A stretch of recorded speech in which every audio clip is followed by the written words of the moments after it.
Here, notice I'm not doing all of them because they all pretty much follow the same pattern. I'm trying to find some that are representative of each of the others, and this is the first one that has the 3 compartments wide, and these these can get a little bit more tedious, especially if you're using other techniques like synthetic division or other forms of long division that might be easier.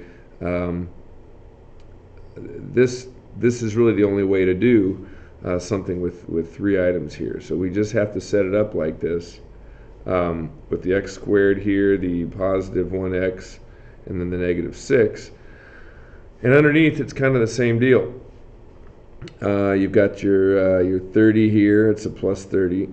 You got your negative 11x. You got your negative 10x squared. You got your positive 2x cubed, and then your x to the 4th. Just like normal, we'll set that up in that upper corner, x to the 4th power. And we'll just kind of start like we normally would. Up this times what? This has got to be an x squared. X squared times x is x to the 3rd, but now we've got to deal with 2 things. There's a negative 6x squared. So the first time you kind of get to something like this, you take a moment and say, okay, well, what do I know and what do I need? Well, this is going to have to deal with 2 other squares that are going to take some time to get. But this guy here, these 2 connect automatically. We can kind of say that this and something else is going to give me my 2x cubed. Well, fortunately, I already have 1. I only need 1 more. So let's put a 1x cubed up there. And we're in business here. We're on our way. The next item here, then x cubed, is going to have to be times an x. Okay, and x times x squared is the x cubed. X times x is x squared, and x times negative 6 is a negative 6x. All right.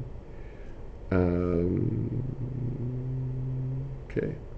So now we're looking at these 2 guys here that are going to somehow come together to give me this. And I think I kind of almost had to scooch this over a little bit more, but I think we could figure this out.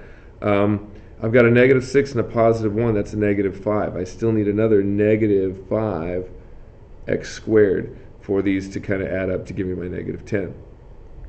Which means up here I've got a negative 5 that's going to get me there.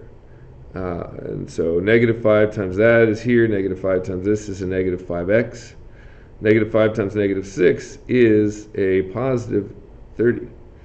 And it appears as though I've created an extra box that was entirely unnecessary because this thing came down to the wire.